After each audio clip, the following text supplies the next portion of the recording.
برادران ملت اسلامیہ، السلام علیکم ورحمۃ اللہ وبرکاتہ۔ آج میں پھر سے لے کر آیا ہوں مفتی سلمان اجہری صاحب کا بیان۔ اس بیان میں ہمیں اور آپ کو علم سیکھنے کو ملے گا کہ شیطان انسان کو کیسے بھٹکاتا ہے۔ کیا شیطان جنات بھی بن کر انسان کو بھٹکاتا ہے؟ تو آئیے اس محبت علمی بھرا بیان میں ہم اور آپ کچھ سیکھنے کی نیت کرتے ہیں۔ آئیے اس ویڈیو کو ہم اور آپ بہت ہی اچھی نیت سے دیکھنے کا نیت کرتے ہیں۔ آئیے اس ویڈیو کو سٹارٹ کرتے ہیں۔ ویڈیو کو لائک کریں، چینل کو سبسکرائب کریں اور شیئر ضرور کریں۔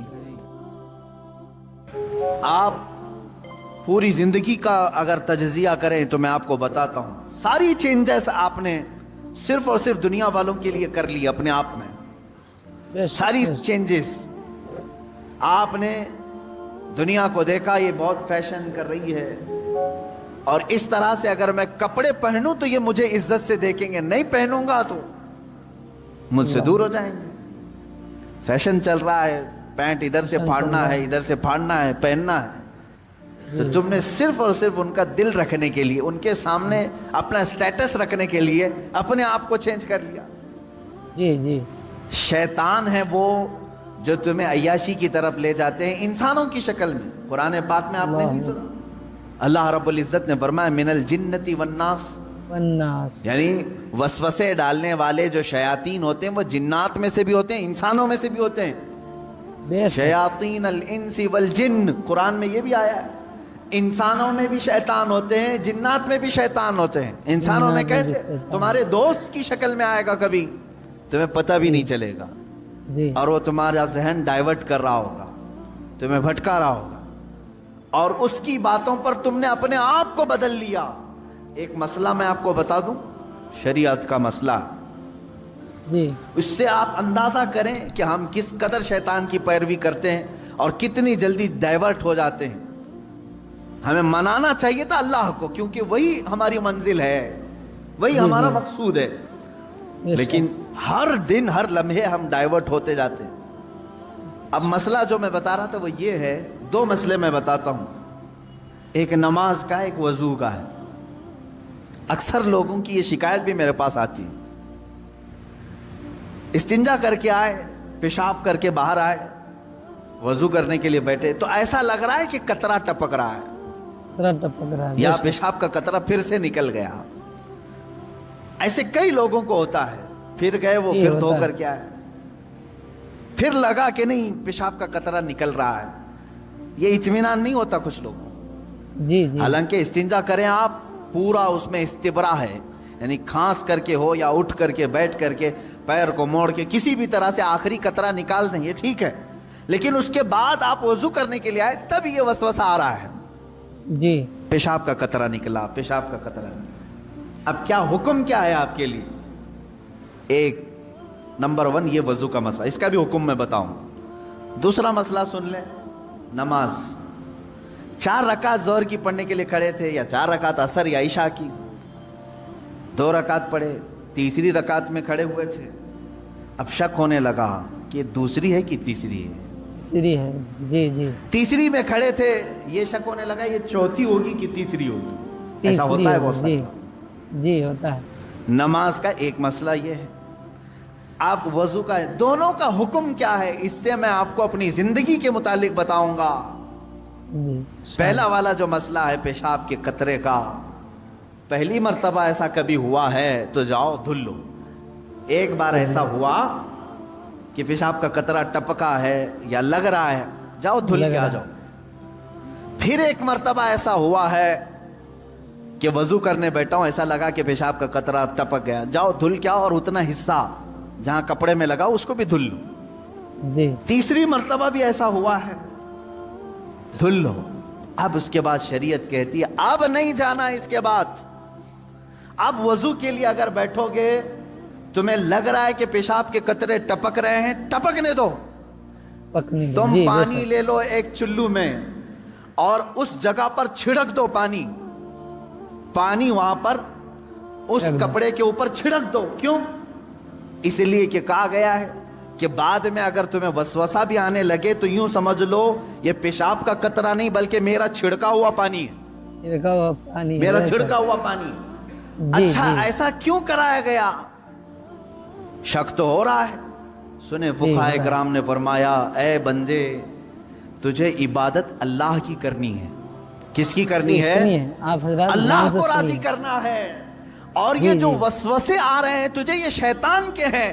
اگر تو شیطان کے بار ہیں۔ بار اٹھ کر کے دھونے کے لیے چلا جائے گا تو بات یہ ہوگی کہ تو شیطان کی پیروی کر رہا ہے اللہ کو چھوڑ کر کے. اللہ اللہ، شیطان یہاں کی شریعت پیروی نے نہیں۔ یہاں تک کہا کہ شیطان کی پیروی ہو جائے گی اگر کثرت سے تو کرنے لگ گیا. جب اللہ شیطان وسوسہ ڈالا اٹھ گئے، جب شیطان شک ڈالا پھر اٹھ گئے. بار بار اگر خیال آ رہا ہے تو اس پر عمل کرنا جائز نہیں.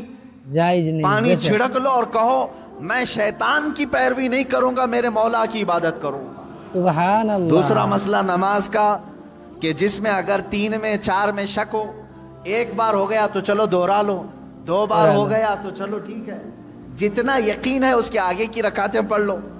اب اگر بار بار ایسا شک ہوتا ہے تو فرمایا گیا اپنی نماز ویسی ہی کمپلیٹ کرو، اس لیے کہ یہ شیطان تمہیں وسوسے ڈال رہا ہے. اگر تم اس کے وسوسوں کی طرف جاؤ گے تو یہاں ہوگا یہ کہ تم شیطان کی پیروی میں لگ گئے. حقیقت میں نماز تو رحمان کی عبادت، رحمان کے لیے. آپ سمجھ رہے ہیں؟ یہ 2 جی، مسئلوں سے میں تمہیں بتاؤں گا میرے عزیزو.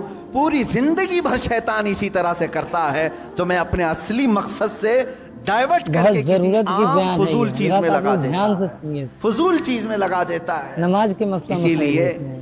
اب جیسے کسی نے اپنے پورے گھر کی فکر میں، اپنی جائیداد کی فکر میں پوری زندگی ختم کر دی، اسے معلوم ہی نہیں کتنے دن رہنے والا تھا، کتنی عمارتیں بنا رہا ہے، کتنی چھتیں قائم کرے گا. اے بندے تیری زندگی لمبی سے لمبی جاتی تو 70-80 سال کی، تو بنا ہی رہا ہے 30-40 سال کی عمر میں. بچے ہیں تیرے پاس 25-30 سال، ان 25-30 سالوں کے لیے تو نے اپنی پوری زندگی جھونک دی، صحت و طبیعت سب برباد کر ڈالی. جی جی، لیکن جہاں 100 سال سونا ہے کہ 200 سال کہ 500 سال کہ 1000 سال، ہمیں معلوم نہیں قبرستان میں کتنا سونا ہے، وہاں کے لیے بندہ ایک رات کی بھی عبادت کرنے کو تیار نہیں، ایک تسبیح گھمانے کو بھی تیار نہیں، وہاں کی عمارت تیار کرنے کو بندہ تیار نہیں. یہ شیطان ڈائیورٹ کر چکا ہے تمہیں. تمہاری اصلی منزل تو وہ تھی، تمہیں لگا دیا کسی اور کام میں، تمہیں لگا دیا کسی اور کام میں. عزیزان گرامی، اسی لیے تو شاعر نے کہا تھا آگاہ اپنی موت سے کوئی بشر نہیں، سامان 100 برس کا ہے پل کی خبر نہیں. 100 برس کے پلان ہے پل کی خبر نہیں. تو شیطان اس طرح سے جو ہر زندگی میں ڈائیورٹ کرتا ہے. اب میں آپ کو بتاؤں ایک چیز، جن چیزوں کو ہم سمجھتے ہیں کہ یہی کل ہے دنیا میں، نوجوان یہ سمجھتا ہے کہ ایک خوبصورت لڑکی مل جائے پوری زندگی ہے. دیکھو اسی پر تو شعر و شاعری کرتا ہے، اسی پر تو پوری محبت کے نغمے گاتا ہے. اسے معلوم نہیں کتنے دن کیا یہ عائش ہے. اور کچھ لوگ یہ سمجھتے ہیں کہ مال گاڑی کار بنگلہ ہو جائے یہی سب کچھ ہے. سب کچھ تقریباً انہی میں ہم سب دوڑ رہے ہیں، انہی میں ہم دوڑ رہے ہیں. ایک بادشاہ نے اعلان کیا کہ آج میری عنایتوں کا دریا جوش میں ہے، میں خوب عطا کروں گا. لوگوں کو بلایا، ایک کوئی بندہ ایسا آ جائے جس کے لیے میں کہتا ہوں اپنے ہاتھ میں ایک چھڑی لے لے، لکڑی لے لے، اور وہ زمین پر دائرہ کھینچتا جائے صبح فجر کے بعد. اب وہ دائرہ کھینچتا کھینچتا سورج کے ڈوبنے سے پہلے پہلے تک جتنا دائرہ کھینچ لے گا وہ پوری زمین اس کے نام پہ کر دوں گا. اللہ، دن بھر میں آپ کتنے ایکڑ کھینچ لیں گے؟ اگر فری میں مل رہا ہے تو کون چھوڑے گا؟ جی جی، دائرہ کھینچنے کے لیے کہا کہ جو لکیر سے سرکل بنا لے جتنا بنا لے گا، لیکن ٹائم ہے سورج ڈوبنے سے پہلے پہلے تک. اس میں سے ایک وزیر یا ایک سپاہی آگے آیا اور اس نے اپنے ہاتھ میں چھڑی لے لی. بادشاہ سلامت مجھے اجازت دے دے. اور بادشاہ نے کہا کہ اگر سورج ڈوب گیا تو پھر ایک ایک بالشت زمین بھی نہیں دی جائے گی، جی یعنی 1 فٹ زمین بھی نہیں دی جائے گی. ہاں سورج ڈوبنے سے پہلے پہلے تک یہاں پر دائرہ مکمل کر. اب وہ نکلا چھڑی لے کر کے لکیر کھینچتے کھینچتے. اسے بہت بڑی زمین چاہیے تھی، اتنی بڑی کہ اس سلطنت میں کسی کی نہ ہو. جی جب فری میں مل رہی ہے، کھینچتا کھینچتا وہ گیا، کافی دور تک چلا گیا. دوپہر ہو گئی، تھک گیا، کچھ دوڑا کچھ چلا. اب جب دوپہر ہو کر سورج ڈھلنے لگا تو اس نے سوچا واپس ہو جاتے، چونکہ جہاں سے میں دائرہ کھینچا ہوں وہاں تک لا کر کے لکیر کو ملانا ہے، اتنی زمین میرے نام پہ. اب واپس ہوا. اب یہ کتنے کلومیٹر کی زمین گھیرا تھا واللہ عالم. دوڑا تھا اس نے صبح سے لے کر دوپہر، نہ کھانا ہے نہ پانی ہے، دوڑ رہا تھا. دوڑتے دوڑتے سورج پیلا ہو گیا، عصر کا وقت آ گیا. اب اس نے دیکھا کہ بادشاہ کا محل اور سپاہی سب قریب نظر آ رہے ہیں. دل میں ٹھنڈک ہو گئی، میں پہنچ جاؤں گا. سورج کے ڈوبنے سے پہلے پہلے میرے بگننگ پوائنٹ جو ہے جہاں سے سٹارٹ ہوا تو وہاں تک پہنچنا ہے مجھے. جی لیکن تھک گیا تھا. آزا جواب دے رہے تھے، نڈھال ہو گیا. شاید آدھا کلومیٹر یا 1 کلومیٹر باقی رہ گیا ہوگا، چلنے کی سکت نہیں رہی. لیکن باہر سے وہاں سے لوگ آوازیں دے رہے تھے، بہت لمبی زمین تو نے گھیرا ہے، اتنی بڑی زمین کسی کو نہیں ملی سلطنت میں، آ جا دوڑتے ہوئے. کچھ لوگوں نے ہمت دکھائی، حوصلہ دلایا، دوڑا اور تیزی سے دوڑا. پھر دوڑا، سورج ڈوبنے کے بالکل پاس میں آ گیا.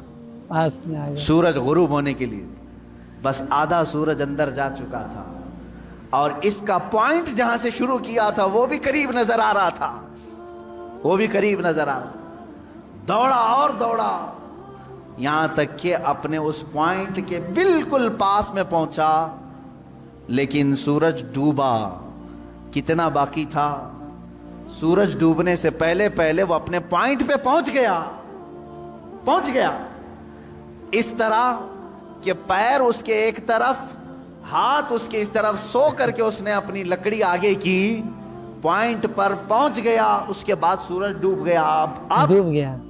اس کی ہو گئی زمین، جتنا صبح سے لے کر دوڑا تھا اس کی ہو گئی زمین. لیکن جب قریب میں آئے، اٹھانے کی کوشش کی تو اس کا انتقال ہو چکا تھا. دن بھر ایسا دوڑا تھا کہ روح نکل گئی، اسی طرح پڑا تھا. اس کے پیر اور اس کے ہاتھ، اس کا ہاتھ کی موجود لکڑی اس پوائنٹ تک پہنچی ہوئی تھی، اور وہ وہاں مرا ہوا پڑا تھا، روح نکل چکی تھی. بادشاہ آیا، وزیروں کو کہا اٹھاؤ، اس کی قبر یہی بنائی جائے گی جہاں یہ انتقال کیا ہے. اس کی قبر وہیں کھودی گئی. کتنے فٹ کا رہا ہوگا؟ 6 فٹ کا رہا ہوگا، جتنا بھی رہا ہوگا. قبر اس کی بنائی. بادشاہ نے ایک بہت تاریخی جملہ اس کی قبر پر لکھا، کہا کہ اس کو ضرورت صرف 6 فٹ کی تھی، دوڑا پورے دن بھر، اس کو اتنی ضرورت تھی، اور دوڑا اتنا کہ اپنی موت کے منہ میں چلا گیا. موت کے منہ میں چلا گیا. یہی ہماری زندگی ہے آج. تقریباً اسی کی طرح ہم بھی کر رہے ہیں. اتنا دوڑ رہے ہیں، پتہ ہی نہیں چلتا کہ کہاں موت آ گئی. تمہیں ان تمام چیزوں کی ضرورت ہی نہیں تھی جس کے پیچھے پڑے ہوئے ہو. سب تو اللہ نے لکھ کر کے بھیجا ہے. ارے میاں، تم اپنی ماں کے پیٹ میں 100 دن کے نہیں تھے، تب اللہ نے فرشتوں کو بھیج کر کے لکھوا دیا، اسے اتنا رزق لکھ دو، اسے اتنے اولاد لکھ دو، اسے اتنی خوشبختیاں لکھ دو. سب لکھا جا چکا ہے. جو ملنا ہے اس پر ہم پوری زندگی کیوں داؤ پر لگائیں؟ ہمیں تو اس مولا کو راضی کرنے کے لیے زندگی خرچ کرنی چاہیے. سبحان اللہ. ہم وہ نہیں کر سکے. میں یہاں امید کرتا ہوں کہ نصیحت بھری بیان آپ کو اچھا لگا ہوگا. اسی طرح کا ویڈیو دیکھنے کے لیے ہمارے چینل کو لائک کرے، سبسکرائب کرے. اب ہم کو دیجیے اجازت. دعا میں یاد رکھیے گا. السلام علیکم ورحمۃ اللہ وبرکاتہ.